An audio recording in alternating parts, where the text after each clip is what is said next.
Hello student. आज हमारा second chapter start होता है प्राकृतिक वर्ण, प्राकृतिक चयन या फिर नेचुरल सिलेक्शन। क्या होता है? देखो, प्राकृतिक चयन जो है इसके बारे में हमने फर्स्ट चैप्टर में पढ़ा था कि प्रकृति केवल उन्हीं जीवों का चयन करती है जो जीव अपने आप को प्रकृति के अनुसार ढाल लेते हैं। ठीक है, आज हम इसके बारे में बात करेंगे प्राकृतिक वर्ण क्या है और कितने प्रकार का होता है। देखो, 1859 में चार्ल्स डार्विन और अल्फ्रेड रसेल वालेस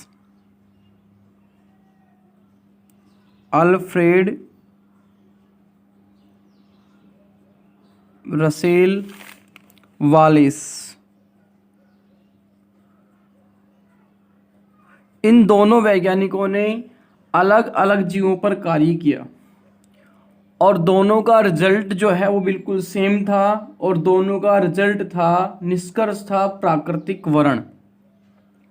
देखो, जैसे आपने सेल बायोलॉजी में पढ़ा था, दो वैज्ञानिक थे स्लाइडेन और स्वान। दोनों ने अलग अलग जीवों पर कार्य किए थे। स्लाइडेन ने पादप कोशिका, स्वान ने जंतु कोशिका, इन पर कार्य किए और दोनों का रिजल्ट जो था वो एक था। इसलिए एक सिद्धांत दिया गया था, कोशिका सिद्धांत, जो दोनों ने मिलकर दिया था। उसी प्रकार से चार्ल्स डार्विन और अल्फ्रेड रसेल वालेस, ये दो साइंटिस्ट थे। दोनों ने क्या किया? मिलकर एक सिद्धांत दिया, यानी कि दोनों ने अलग अलग जीवों पर कार्य किया और जब अलग अलग जीवों पर कार्य किया तो दोनों का रिजल्ट सेम था और रिजल्ट था प्राकृतिक वर्ण। लेकिन जो चार्ल्स डार्विन है, इसने प्राकृतिक वर्ण के बारे में सबसे पहले एक स्थायी जो है प्राकृतिक जो वर्ण है उसको सबसे पहले एक स्थायी कारक की संज्ञा दी, स्थायी कारक की संज्ञा दी। इसलिए चार्ल्स डार्विन को प्राकृतिक वर्ण का संस्थापक कहा जाता है। इसलिए चार्ल्स डार्विन को प्राकृतिक वर्ण का संस्थापक कहा जाता है, जिसके अनुसार क्या है कि केवल वे जीव जो प्रकृति के अनुकूल नहीं होते हैं, उनको प्रकृति के द्वारा हटा दिया जाता है। अर्थात ऐसे जीव धीरे धीरे विलुप्त हो जाते हैं। लेकिन वे जीव जो प्रकृति के अनुकूल होते हैं उन्हें प्रकृति के द्वारा सिलेक्ट कर लिया जाता है, प्रकृति के द्वारा चयन कर लिया जाता है और वो क्या करते हैं? प्रजनन करते हैं और प्रजनन करके अपनी जो जाति है उसके अस्तित्व को लंबे समय तक बनाए रखते हैं। ये हमने पहले चैप्टर में पढ़ा था, सेम ऐसा ही, कि केवल वही जीव जीवित रहते हैं जो अपने आप को प्रकृति के अनुसार ढाल लेते हैं। जो नहीं ढाल पाते हैं वो क्या हो जाते हैं? नष्ट हो जाते हैं। ठीक है, उसके बाद हम बात करते हैं प्राकृतिक वर्ण की प्रकृति की। प्राकृतिक वर्ण की प्रकृति और प्रकृति के में एक छोटा सा टॉपिक है विभेदी प्रजनन।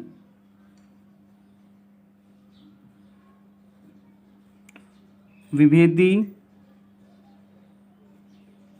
प्रजनन क्या होता है? विभेदी प्रजनन, देखो वही बात वापस से, प्रकृति जिन जीवों का चयन करती है, प्रकृति जिन भी जीवों का चयन करती है, मतलब कि ये प्रकृति जो है वो क्या करती है?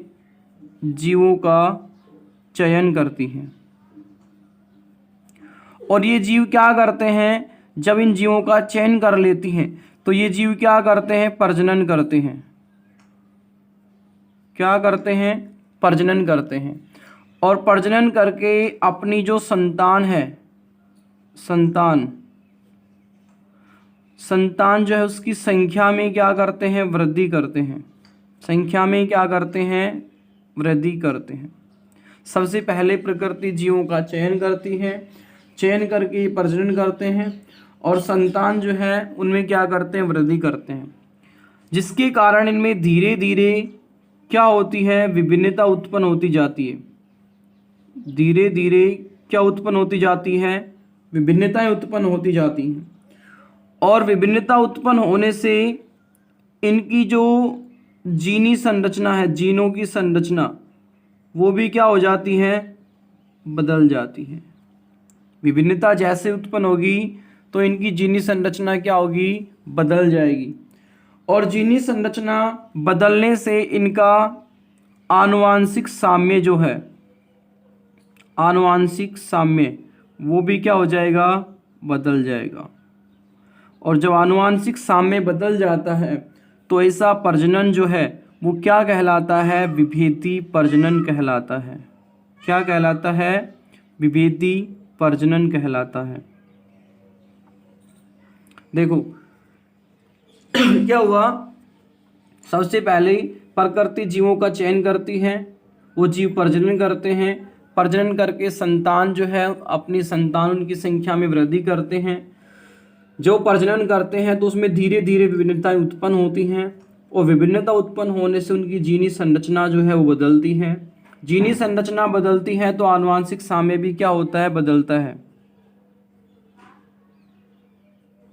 आनुवांशिक साम्य भी क्या हो जाता है, बदल जाता है। तो इस प्रकार का प्रजनन क्या कहलाता है, विभेदी प्रजनन कहलाता है। देखो यदि किसी समष्टि में एक से अधिक जीनी संरचना वाले जीव हैं, मोर देन वन, यदि किसी समष्टि में एक से अधिक जीनी संरचना वाले जीव उपस्थित हैं तो प्रकृति केवल उन्हीं जीनों का मतलब कि चयन करती है जो सबसे ज़्यादा उपयुक्त होते हैं, जो सबसे ज़्यादा उपयुक्त होते हैं, जो सबसे ज़्यादा उपयुक्त होते हैं। मतलब कि जब किसी समष्टि में, समष्टि क्या होती है, समष्टि का मतलब ये होता है जैसे कि ये कोई एक क्षेत्र है। समष्टि का मतलब ये है एक निश्चित समय और एक निश्चित स्थान पर एक ही जाति के जीव, यानी कि यहाँ पर सारे के सारे मान के चलोगे सारे के सारे होमो सैपियंस हैं। सारे के सारे कैसे हैं, होमो सैपियंस है।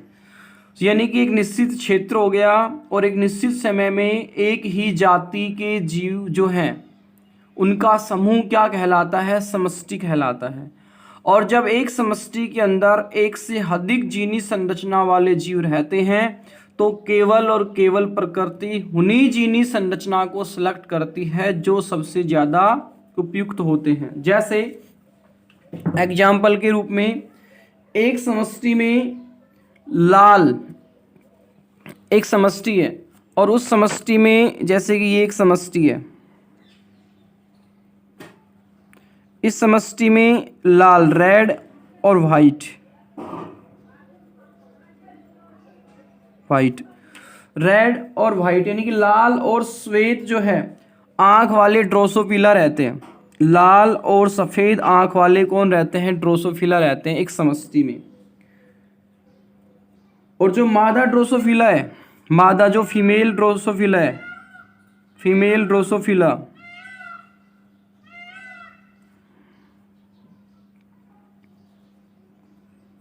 चाहे वो लाल आंख वाली हो चाहे सफ़ेद आंख वाली हो, एक समष्टि है इसके अंदर लाल और सफ़ेद आंख वाले ड्रोसोफिला रहते हैं। और इस समष्टि के अंदर फीमेल की जब हम बात करते हैं, मादा चाहे लाल आंख वाली हो चाहे सफ़ेद आंख वाली हो, वो हमेशा लाल यानी कि जो रेड आई जो है, रेड आई वाले जो मेल होते हैं उनसे ही संयोग करती है। हमेशा लाल जो आंख है, लाल आंख वाले जो नर हैं उसके साथ ही क्या करती है, संयोग करती है। क्योंकि लाल आंख वाले जो नर होते हैं, लाल आंख वाले नर वो समष्टि जो है उसके लिए सर्वाधिक उपयुक्त होते हैं, समष्टि के लिए सर्वाधिक उपयुक्त होते हैं। इसलिए हमेशा लाल आंख वाले जो नर होते हैं उनसे ही मादा क्या करती है, संयोग, चाहे मादा लाल आंख वाली हो चाहे सफ़ेद आंख वाली हो। इसलिए धीरे धीरे समष्टि में लाल आंख वाले ड्रोसोफिला की संख्या बढ़ती जाती है और धीरे धीरे लाल आंख वाले ड्रोसोफिला की तो संख्या बढ़ती है और जो सफ़ेद आंख वाले ड्रोसोफिला है उनकी संख्या घटती जाती है। उसके बाद हम बात करते हैं प्राकृतिक वर्ण जो है उसके प्रकार की, टाइप्स ऑफ नेचुरल सिलेक्शन। उसमें नंबर 1 पर आता है प्राकृतिक वर्ण के प्रकार। उसमें नंबर 1 पर आता है स्थिर या सामान्य, स्थिर या सामान्य प्राकृतिक वर्ण, स्थिर या सामान्य प्राकृतिक वर्ण क्या होता है, इसका मतलब देखो,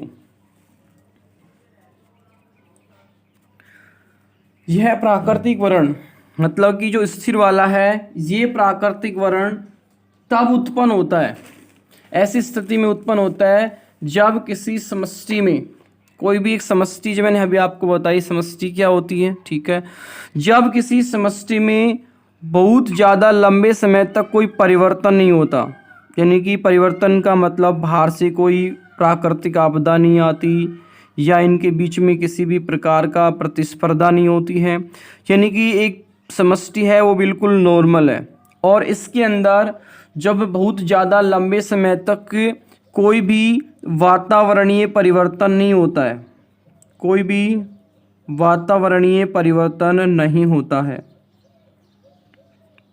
या फिर वातावरणीय परिवर्तन पहली बात तो होता नहीं है और यदि होता भी है तो वो बहुत ही अल्प समय के लिए होता है, बहुत ही कम समय के लिए होता है। यदि वातावरणीय परिवर्तन होता है तो वो अल्प समय के लिए होता है, ठीक है। तो ऐसी स्थिति में क्या होता है, प्रकृति केवल उन्हीं जीवों का चयन करती है जो सामान्य होते हैं। देखो सामान्य तो होता क्या है, ऐसा प्राकृतिक वर्ण तब उत्पन्न होता है जब किसी समष्टि में लंबे समय तक कोई वातावरणीय परिवर्तन नहीं होता और यदि होता भी है तो वो अल्प समय के लिए होता है। तो ऐसी स्थिति में प्रकृति सामान्य लक्षणों वाले जो जीव होते हैं, सामान्य लक्षणों वाले जीव, उनका ही चयन करती है। सामान्य से कम या सामान्य से जो ज़्यादा अधिक होते हैं उनका चयन नहीं करती। जैसे एग्जाम्पल के रूप में एक समष्टि है और उस समष्टि के अंदर मतलब कि कृत्रिम संकरण करवाया गया, कृत्रिम संकरण, आर्टिफिशियल हाइब्रिड,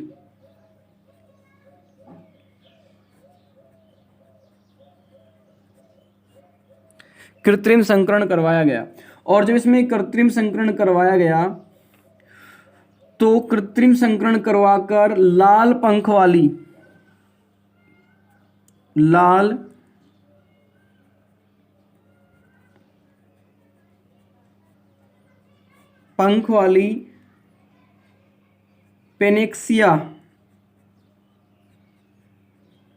पेनेक्सिया एक सलभ है, लाल पंख वाली पेनेक्सिया जो सल्ब है उसकी मतलब कि संतति उत्पन्न की गई, उसकी संतान उत्पन्न की गई कृत्रिम संकरण करवा के।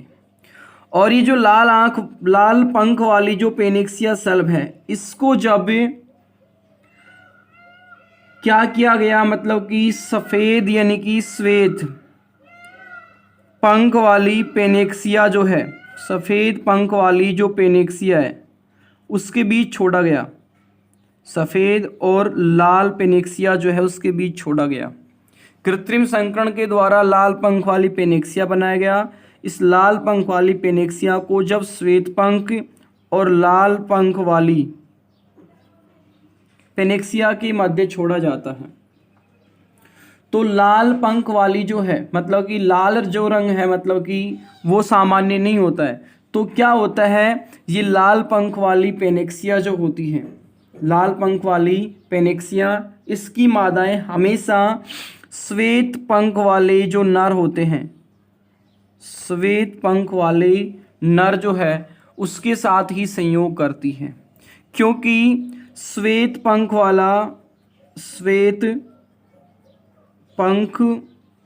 वाला जो पेनेक्सिया जो होता है वो सामान्य लक्षण होता है, वो बिल्कुल सामान्य होता है, जिससे समष्टि में श्वेत पंखों वाले पेनोक्सिया जो है उसकी संख्या में धीरे धीरे क्या होती जाती है, वृद्धि होती जाती है।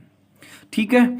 उसके बाद नंबर दो पे आता है दिशात्मक प्राकृतिक वर्ण।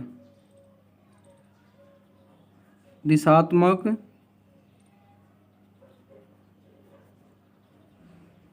प्राकृतिक वर्ण। देखो, इस प्रकार का प्राकृतिक वातावरण कब होता है, प्राकृतिक मतलब कि चयन प्राकृतिक वर्ण कब होता है, जब किसी समष्टि में वातावरणीय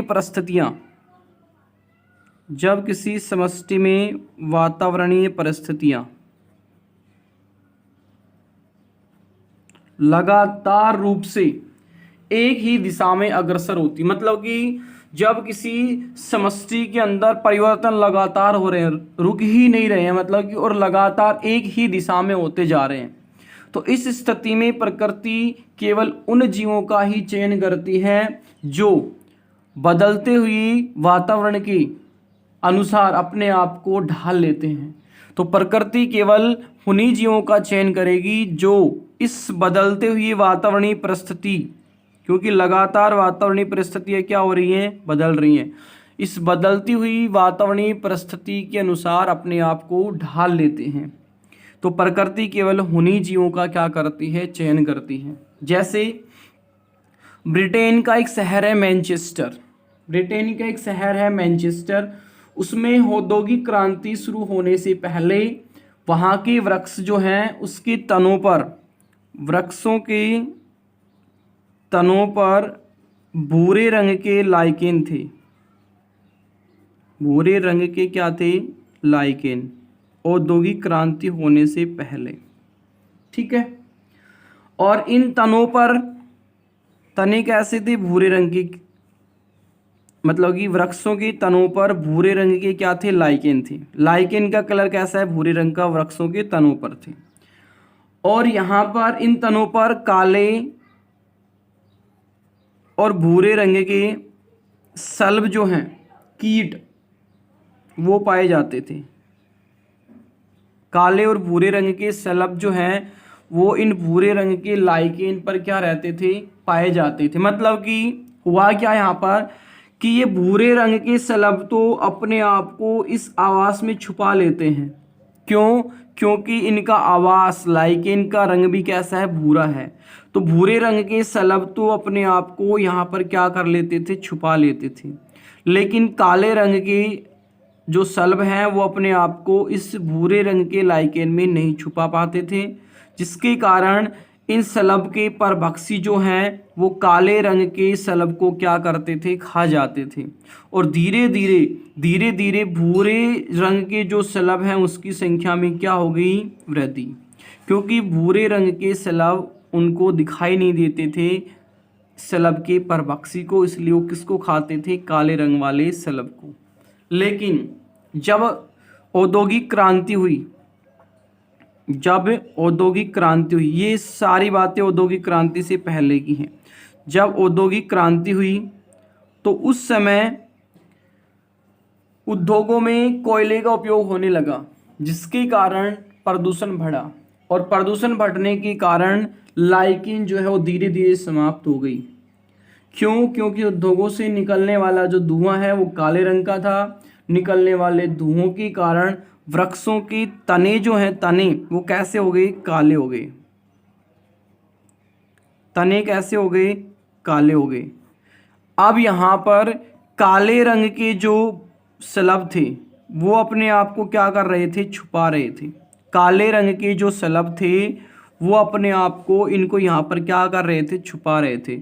लेकिन जो भूरे रंग के जो शलभ थे वो आसानी से उनको, उनके परभक्षी पहचान लेते थे और उनका क्या करते थे, भक्षण। तो औद्योगिक क्रांति से पहले तो भूरे रंग के जो शलभ थे उनकी संख्या में वृद्धि हुई, लेकिन औद्योगिक क्रांति के बाद जब औद्योगिक क्रांति हुई, फैक्ट्रियों में, उद्योगों में कोयले का प्रयोग होने लगा, उस समय भूरे रंग के शैवाल क्या हो गए, धीरे धीरे नष्ट हो गए। कौन से बचे, काले रंग की जो शलभ है इसकी संख्या में क्या होने लगी, वृद्धि। उसके बाद उद्योगों में अब कोयले की जगह पर बिजली का उपयोग होने लगा। किसका उपयोग होने लगा, बिजली का उपयोग होने लगा उद्योगों में कोयले की जगह पर, जिससे क्या हुआ, प्रदूषण धीरे धीरे क्या हो गया, कम हो गया। और प्रदूषण कम होने के कारण वापस से भूरे रंग के जो शैवाल, भूरे रंग के जो शलभ थे उनकी संख्या में क्या हो गई, वृद्धि। और काले रंग के जो थे शलभ, काले रंग के, उनकी संख्या में क्या हो गई, कमी। वो धीरे धीरे क्या होने लगे, नष्ट होने लगे। ठीक है, यानी कि दिशात्मक प्राकृतिक वर्ण का मतलब यही है कि जब किसी समष्टि में वातावरणीय परिस्थितियां एक ही दिशा में अग्रसर हो रही हैं तो इस स्थिति में प्रकृति केवल उन्हीं जीवों का चयन करती है जो बदलते हुए वातावरण के अनुसार अपने आप को ढाल लेते हैं। उसके बाद नंबर 3 पर आता है वितरित प्राकृतिक वर्ण। नंबर 3 पर आता है वितरित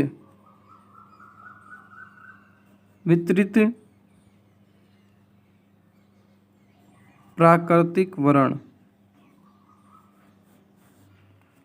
देखो, यह प्राकृतिक वर्ण कब उत्पन्न होता है, जब किसी समष्टि के पास संसाधन जो हैं, जब किसी समष्टि के पास संसाधन जो है वो प्रचुर मात्रा में होते हैं।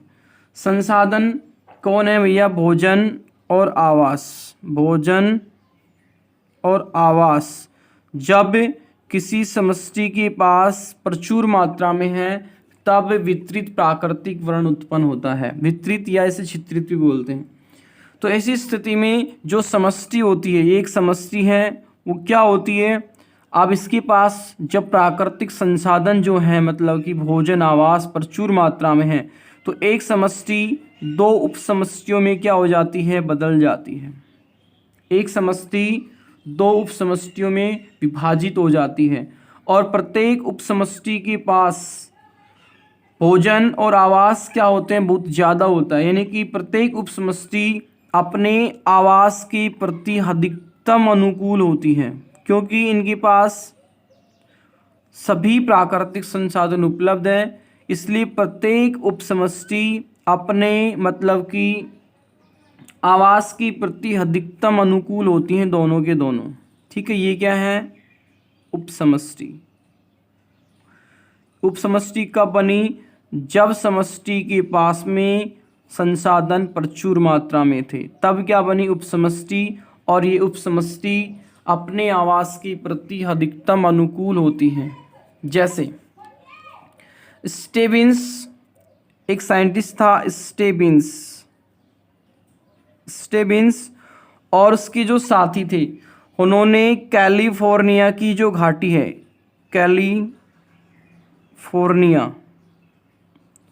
इसकी घाटी पर लगातार 12 वर्षों तक सूरजमुखी का अध्ययन किया और सूरजमुखी का अध्ययन करके बताया कि जो वर्तमान में जो सूरजमुखी है, जो वर्तमान में क्या है, सूरजमुखी है, वर्तमान में जो सूरजमुखी है उसका निर्माण केवल और केवल एक ही समष्टि से हुआ है, क्योंकि वर्तमान में जो सूरजमुखी है उसकी समष्टियाँ कैलिफोर्निया की घाटी में जो पहली जो सूरजमुखी बनी थी उसकी ही क्या है, मतलब कि वो उप समष्टियों में कन्वर्ट हो गई। ठीक है, मतलब कि वर्तमान में जो सूरजमुखी की समष्टियाँ कैलिफोर्निया की घाटी में हैं उनकी उत्पत्ति केवल और केवल एक ही सूरजमुखी से हुई है। जैसे कि इन दो उपसमष्टियों की उत्पत्ति एक समष्टि से हुई है, उसी प्रकार आज के दिन जो सूरजमुखी है उसकी उत्पत्ति एक ही सूरजमुखी से हुई है, लेकिन वो समष्टि उपसमष्टियों में विभाजित होने के कारण एक समष्टि नमी वाले क्षेत्र के प्रति अनुकूल हो गई और दूसरी उपसमष्टि शुष्क क्षेत्र के प्रति क्या होगी, अनुकूल।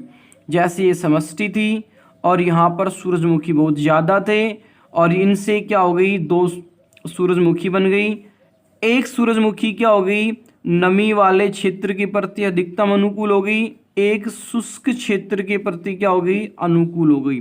कब हुई है, जब इस समष्टि के पास में प्राकृतिक संसाधन प्रचुर मात्रा में थे तब। वो क्या हुई, दो उपसमष्टियों में, इस उपसमष्टि में जो सूरजमुखी है वो नमी के प्रति अधिकतम अनुकूल है और इस समष्टि में उपसमष्टि में जो सूरजमुखी है वो शुष्क क्षेत्र के प्रति अधिकतम अनुकूल है। ठीक है, तो ये 3 प्रकार का था प्राकृतिक चयन।